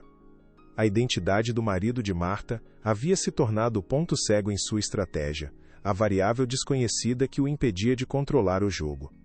Quem era o homem com tanto poder para se apagar dos registros públicos? Um político? Um juiz? Um rival nos negócios? Ele repassou todas as possibilidades em sua mente, mas nenhuma parecia se encaixar. Continue tentando, ele ordenou ao investigador, embora sua confiança estivesse diminuindo. Preciso saber contra quem estou realmente lutando. A incerteza o estava enlouquecendo. Ele sempre fora, um homem que sabia tudo, que controlava tudo. Ser deixado no escuro era uma forma de tortura para ele.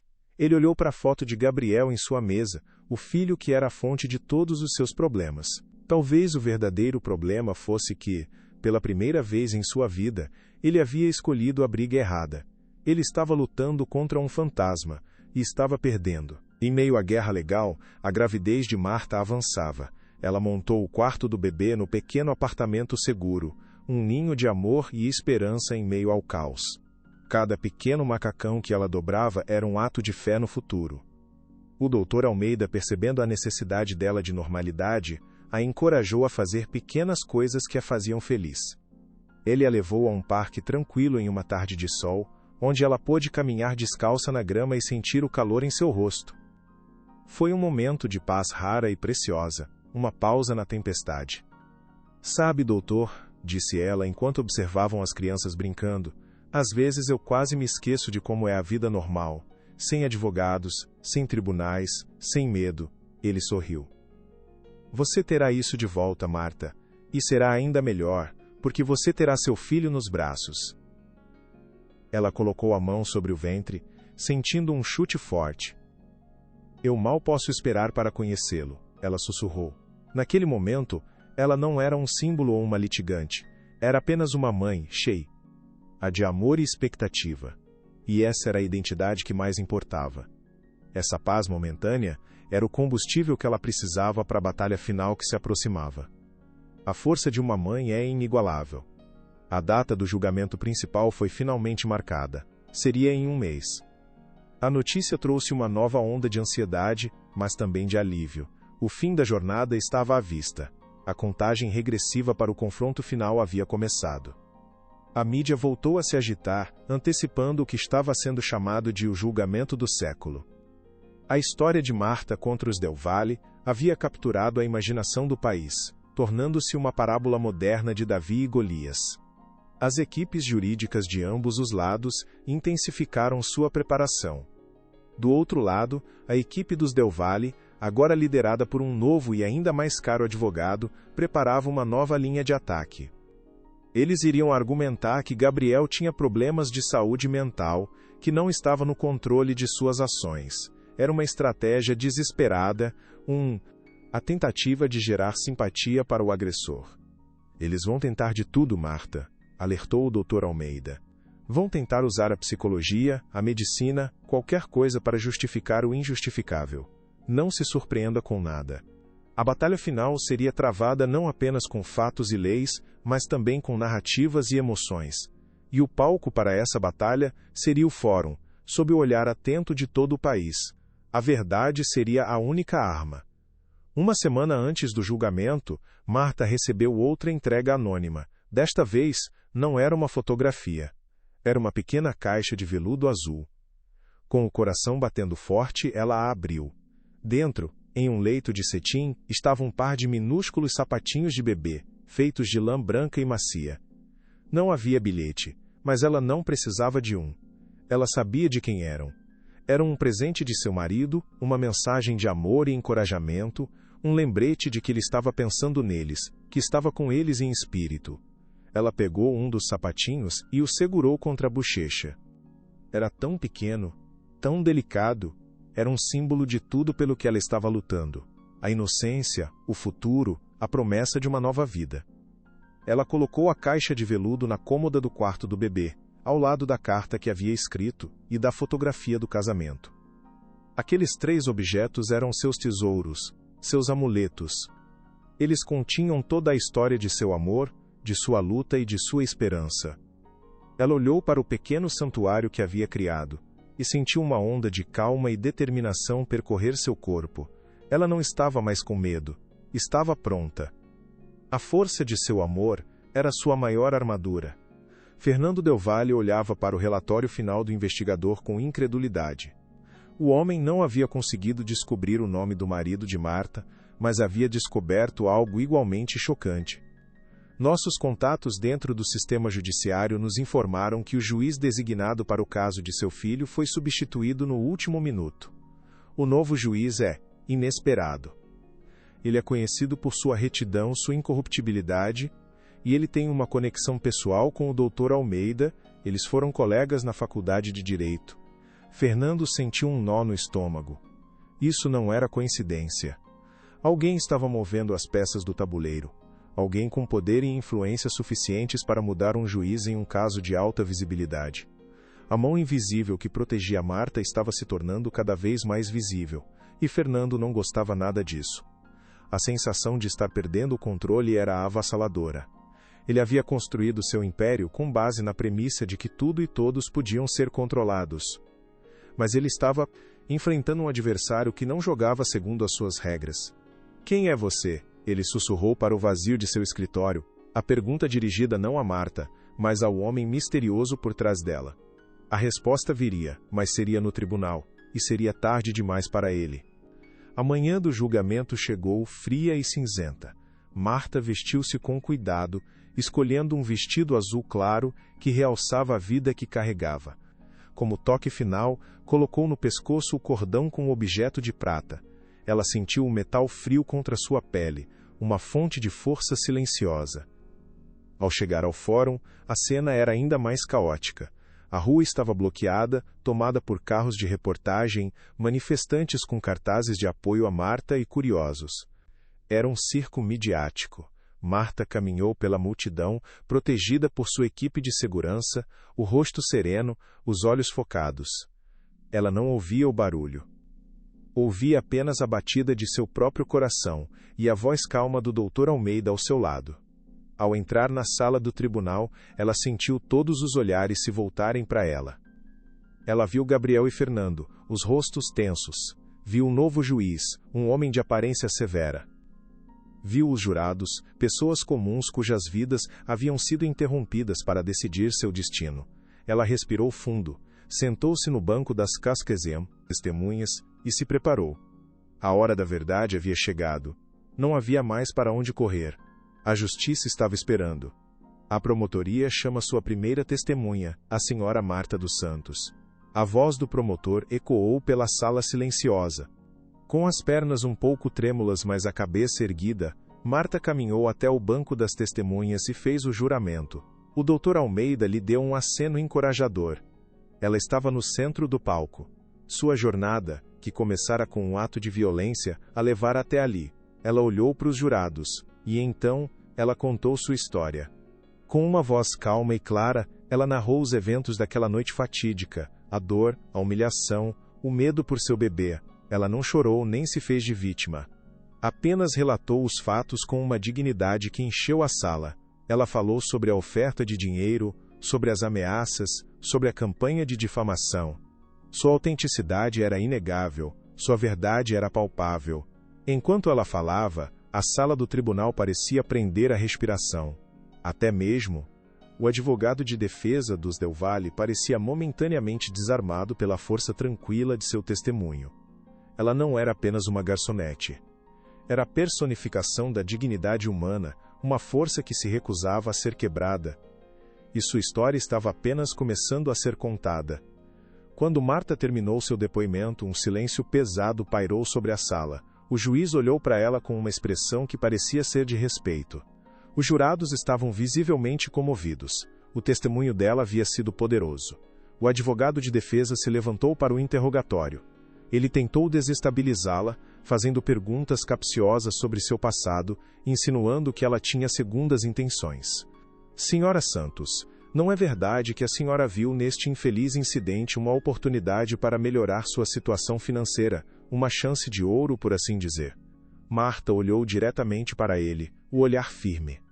A única coisa que eu vi naquela noite foi o sapato do seu cliente vindo em direção ao meu filho. A única coisa que eu quero é justiça, não uma chance de ouro. Meu filho e minha dignidade não estão à venda, nunca estiveram e nunca estarão. A resposta foi um golpe direto, que deixou o advogado sem palavras por um momento. A plateia murmurou em aprovação. O juiz bateu o martelo, pedindo silêncio. A batalha estava longe de terminar, mas Marta havia vencido o primeiro e mais importante round. Ela havia contado sua verdade com sua própria voz. E sua verdade era mais poderosa do que qualquer mentira. A dignidade dela era sua maior arma. O Dr. Almeida observava tudo com uma calma calculada. A performance de Marta havia sido impecável. Agora, era a vez dele. Meritíssimo, a promotoria gostaria de chamar sua próxima testemunha, o gerente do restaurante, ele anunciou.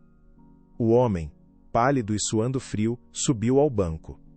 O Dr. Almeida o confrontou com as imagens das câmeras de segurança, que mostravam claramente Gabriel agredindo Marta sem provocação. Ele o pressionou sobre a demissão de Marty, forçando-a a admitir que havia sido coagido pela família Del Valle, a demiti-la e a mentir sobre um suposto roubo. A cada pergunta, a teia de mentiras dos Del Valle começava a se desfazer. Em seguida, ele chamou os paramédicos que atenderam Marta, que testemunharam sobre o estado de choque e dor em que a encontraram. Depois, a enfermeira do hospital, que confirmou o alto nível de estresse e o risco para a gravidez. Ele estava construindo um caso irrefutável, não com emoção, mas com fatos frios e provas concretas. Fernando Del Valle observava, o rosto uma máscara de fúria. Ele via seu mundo desmoronando diante de seus olhos, e não havia nada que ele pudesse fazer para impedir. A maré da justiça era implacável, e estava prestes a afogá-los. A verdade estava vindo à tona, e era devastadora. O interrogatório de Gabriel foi um desastre para a defesa. No banco das testemunhas, sem o escudo protetor de seu pai, ele se mostrou exatamente como era. Um jovem mimado, arrogante e sem nenhum pingo de remorso. Ele tentou seguir o roteiro de que estava sob estresse, mas sob a pressão das perguntas incisivas do Dr. Almeida, sua fachada desmoronou. Ele se contradisse, gaguejou e, em um momento de fúria, gritou com o advogado. Eu já disse que foi um acidente. Ela mereceu, ela me desrespeitou. O grito ecoou pela sala, selando seu destino. A confissão de sua arrogância, de sua crença de que tinha o direito de agredir alguém que o desrespeitou, chocou o júri. Foi o prego final em seu caixão. O advogado de defesa tentou consertar o dano, mas era tarde demais. A verdadeira natureza de Gabriel havia sido exposta para todos verem.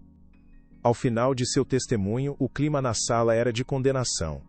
Marta o observava, não com ódio, mas com uma espécie de pena. Ele era um produto de seu ambiente, um menino que nunca cresceu.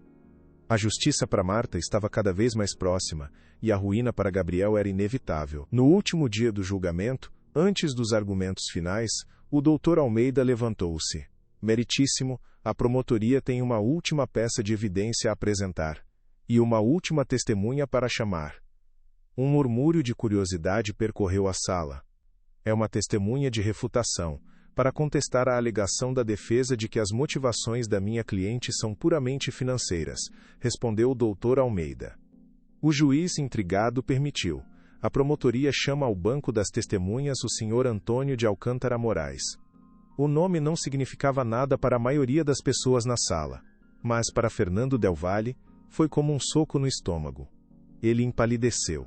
Antônio de Alcântara Moraes era o nome de um dos homens mais ricos e reclusos do Brasil. Um bilionário do agronegócio conhecido por sua integridade e por sua aversão à publicidade. O que ele estava fazendo ali? As portas do tribunal se abriam e um homem de meia idade, com um ar de autoridade tranquila, entrou na sala. Ele caminhou calmamente, e até o banco das testemunhas, seu olhar encontrando o de Marta por um breve instante, um olhar cheio de amor e preocupação. O maior segredo de todos estava prestes a ser revelado, e o Império Del Valle estava prestes a cair. Senhor de Alcântara Moraes, começou o Dr. Almeida, a voz calma, por favor, diga ao júri e a esta corte qual é exatamente a sua relação com a senhora Marta dos Santos. A pergunta pairou no ar, simples, direta e explosiva. Antônio olhou para o júri e depois diretamente para Fernando Del Valle, um olhar de desprezo gelado que o fez se encolher. É uma relação muito simples, na verdade, continuou Antônio. Marta é a pessoa mais importante da minha vida. Ela é a mulher mais forte, decente e corajosa que eu já conheci. Ela é a minha inspiração. E ela é a mãe do meu filho que vai nascer. A sala do tribunal, que já estava em silêncio, pareceu prender a respiração. Gabriel olhava de Antônio para Marta e, de volta, a boca aberta em pura incredulidade. A garçonete, a empregadinha que ele humilhara, era companheira de um dos homens mais poderosos do país. O doutor Almeida continuou. Senhor de Alcântara Moraes, a defesa tem argumentado que a senhora Marta está movendo este processo por ganância. Dado que o senhor é um dos homens mais ricos do Brasil, essa alegação parece plausível? Antônio sorriu, um sorriso sem humor. Plausível? Doutor, a fortuna inteira da família Del Valle não seria suficiente para pagar os impostos de uma das minhas fazendas. A ideia de que Marta, minha esposa, precisaria ou desejaria o dinheiro deles é mais do que absurda. É um insulto. O argumento da defesa virou pó. Doutor Almeida, percebendo que o momento da verdade final havia chegado, aproximou-se de Marta. Sua voz era gentil, quase um sussurro. Marta, por favor, mostre ao tribunal o objeto que você usa constantemente em seu pescoço debaixo de suas roupas, o objeto que prova a união de vocês. Com as mãos firmes, Marta enfiou os dedos sob a gola de seu vestide, e tirou o cordão de prata. Pendurado nele, um objeto brilhou intensamente sob as luzes artificiais do tribunal, capturando o olhar de todos na sala. Doutor Almeida se virou para o júri, a voz agora ressoando com triunfo. Senhoras e senhores, prestem atenção. Marta, poderia dizer a todos o que é isso? É um asterisco por medalhão poro, ela disse, a voz clara e forte, sem qualquer traço de hesitação, ecoando pelo silêncio. Foi um presente de casamento do meu marido, Antônio. Ele me deu no dia em que nos casamos em uma cerimônia privada, só para nós dois. A palavra marido foi dita com um orgulho silencioso. Doutor Almeida então se virou para Antônio. Senhor de Alcântara Moraes, para que não reste nenhuma dúvida, o senhor poderia descrever para a corte as iniciais que estão gravadas neste objeto. Antônio olhou para o objeto que brilhava na mão de Marta, os olhos se enchendo de emoção. Sua voz, quando falou, era grossa. Claro. São as nossas iniciais. Um A, de Antônio, e um M, de Marta, entrelaçade. Somos para sempre. Como nós estamos. A prova final. O castelo de arrogância da família Del Valle havia desmoronado de forma espetacular. O som de flashes de câmeras explodiu na sala. Fernando Del Valle enterrou o rosto nas mãos. Em rendição total. O jogo havia terminado. Se esta história te tocou el corazón, comparte para que llegue a más personas. O juiz bateu o martelo. Silêncio! Silêncio no tribunal! Quando a ordem foi restaurada, ele se dirigiu ao júri. Senhoras e senhores, peço que se retirem para deliberar e cheguem a um veredito justo. Mas a deliberação foi uma mera formalidade. Em menos de 15 minutos, um tempo recorde, o júri retornou. O porta-voz levantou-se. No caso do povo contra Gabriel Del Valle, nós, o júri, em todas as acusações de agressão, perjúrio, coação de testemunhas, o consideramos culpado. Um grito coletivo de celebração e alívio irrompeu da plateia. Marta fechou os olhos com força, e as lágrimas que ela segurara por tanto tempo rolaram livremente por seu rosto. Eram lágrimas de justiça, de validação, de uma dor profunda que finalmente começava a cicatrizar. Antônio levantou-se no mesmo instante e a envolveu em um abraço protetor, beijando o topo de sua cabeça enquanto ela chorava em seu ombro. A imagem dos dois, o bilionário recluso e a garçonete corajosa unidos contra o poder corrupto torne-se o símbolo daquele dia histórico. Era a prova viva de que às vezes Davi realmente vence Golias. A verdade havia prevalecido. O juiz, após restaurar a ordem, proferiu a sentença com severidade. Gabriel Del Valle, levante-se. Gabriel obedeceu, trêmulo. Você não apenas cometeu um ato de violência covarde contra uma mulher grávida, mas também demonstrou uma arrogância e um desprezo pela dignidade humana que são um câncer em nossa sociedade. Você acreditou que seu sobrenome e seu dinheiro o absolveriam. Hoje você aprenderá que a lei está acima de todos. O juiz fez uma pausa, olhando nos olhos aterrorizados de Gabriel. Eu o sentencio à pena máxima permitida por lei por agressão qualificada. Além disso, eu o condeno a pagar uma indenização por danos morais, que será revertida para instituições que apoiam mulheres vítimas de violência, e a prestar 1000 horas de serviço comunitário em um desses abrigos. Ele então se virou para o patriarca. E quanto ao senhor Fernando Del Valle, sua conduta de perjúrio, suborno e intimidação será encaminhada ao Ministério Público para uma investigação completa. O caso está ENC, errado. A sentença foi recebida com uma ovação. Gabriel foi algemado ali mesmo, o rosto desprovido de qualquer arrogância. Fernando seguiu cambaleando, um rei destronado saindo de seu castelo em ruínas. A justiça finalmente fora feita. Enquanto os Del Valle eram levados, Marta permaneceu em seu lugar, o coração cheio de uma mistura de alívio, tristeza e exaustão. A vitória era doce, mas o caminho até ela havia sido amargo. Ela sentiu o apoio genuíno daquelas pessoas na sala, estranhos que se tornaram seus aliados, e uma onda de gratidão a inundou. Sua luta não tinha sido em vão. Tinha significado algo, não apenas para ela, mas para todos que já se sentiram pequenos e impotentes. Dr. Almeida apertou sua mão. Nós conseguimos, Marta. Você foi incrivelmente corajosa. Ela sorriu para ele, um sorriso genuíno pela primeira vez em meses. Não, doutor. Nós todos conseguimos. Ela olhou para a multidão que ainda aplaudia, para os rostos de outras mulheres que choravam de emoção, e percebeu que sua história havia tocado um nervo profundo na sociedade. Era uma história de esperança, uma prova de que a verdade, por mais que tentem enterrá-la, sempre encontra um caminho para a luz. Ela sabia, com uma certeza absoluta, que sua vida nunca mais seria a mesma. A batalha no tribunal havia terminado, mas sua verdadeira missão, a de transformar sua dor em um legado de mudança, estava apenas começando. E ela estava pronta. 5 anos se passaram. A Fundação Esperança, criada por Marta com o apoio de Antônio, havia se tornado uma instituição nacional, um modelo de ativismo eficaz, com filiais em 3 outras capitais. O número no relatório anual era motivo de grande orgulho. Mais de 500 mulheres em São Paulo e em outros estados haviam sido diretamente ajudadas pela organização. 500 vidas transformadas, 500 vozes que foram ouvidas, 500 histórias de injustiça que encontraram um final digno. Marta não era mais a figura central de todos os casos. Ela havia assinado uma nova geração de líderes, mulheres que, como ela, haviam transformado sua própria dor em uma força para ajudar os outros. Ela agora atuava como presidente do conselho, orientando a estratégia. Sua vida pessoal também floresceu. Davi era um menino de 5 anos, curioso e cheio de energia, a luz de sua vida. Antônio continuava a ser seu parceiro e seu maior apoiador.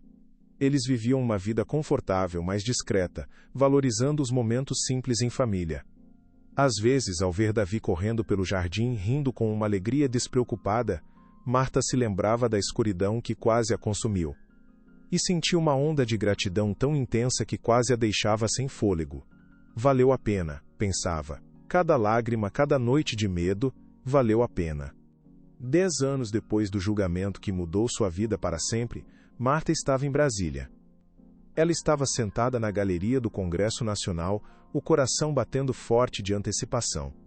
Ao seu lado, Antônio segurava sua mão com a mesma firmeza reconfortante de uma década atrás. Naquele dia, após anos de lobby, debates e do trabalho incansável de ativistas, uma nova lei estava sendo votada. Uma lei que endurecia as penalidades para agressão e assédio moral e sexual no local de trabalho e criava canais de denúncia mais seguros. O projeto de lei, inspirado diretamente em seu caso, era conhecido popularmente em todo o país como a Lei Marta. Quando o presidente da Câmara anunciou o resultado da votação, aprovada por unanimidade, uma onda de aplausos e emoção varreu o plenário. Marta chorou, Desta vez lágrimas de pura alegria e realização. Não era mais apenas a sua história. Era a lei. Era um legado permanente gravado nos livros de história que protegeria milhões de trabalhadores por gerações. A mensagem moral de sua jornada era clara. A verdade, por mais que tentem silenciá-la, sempre encontra um caminho. E a dignidade de uma mulher é uma fortaleza inquebrável, capaz de derrubar os impérios mais poderosos